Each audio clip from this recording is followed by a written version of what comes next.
The Torah provides for 6 refuge cities, 3 on the western side of the Jordan, 3 on the eastern side of the Jordan in Israel proper.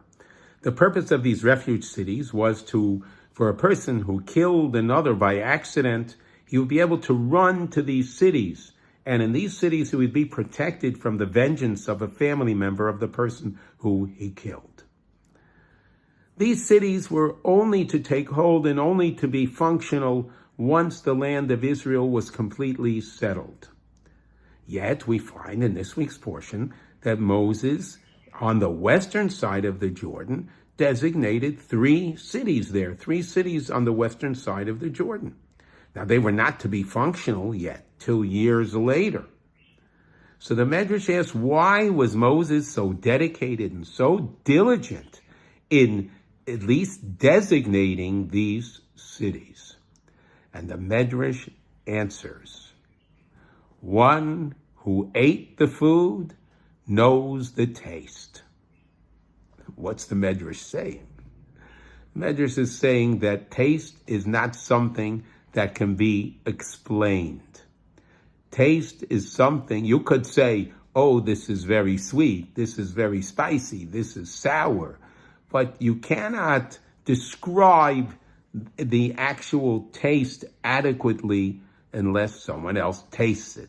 It's not open for a clear, exact, precise description. Moses tasted what it was to be a fugitive.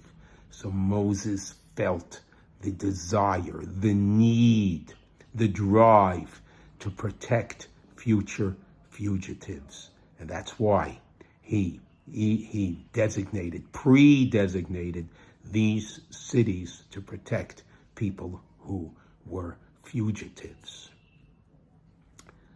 The Medrash is teaching us that here you have Moses. Moses understand people.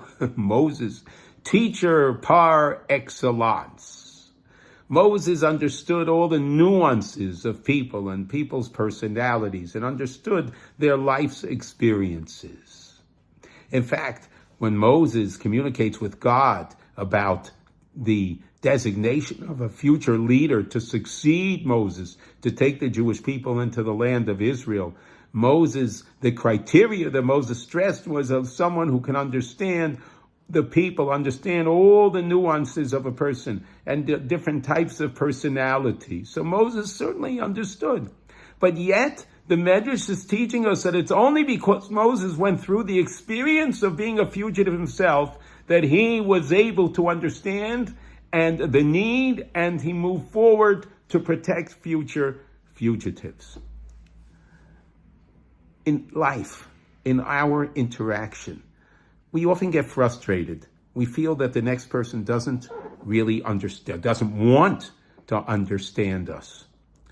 And actually, if that person never went through the exact experience that we're going through, that person can't possibly taste the taste of what we are going through. So it's a lesson, a message for us to be more tolerant of one another. And when we see someone else's intolerance of what we're going through, perhaps it's not really intolerance, it's a lack of understanding. And there's another powerful message here, that just like Moses went through the experience. Moses knew what it was to be a fugitive, so he moves forward and actively protects future fugitives. So too, when we experience something in life, our experience is a propellant for us to look for people who have gone through similar experiences, and because we can have more compassion than others, it is our job and our duty to help them and to be there for them. If we taste the food, if we ate the food, then we know the taste. Let us be more tolerant of others who we think are not as tolerant as they should be for us. And let us move forward and be there for anyone who has gone through an experience similar to what we have gone through. Have a beautiful Shabbos.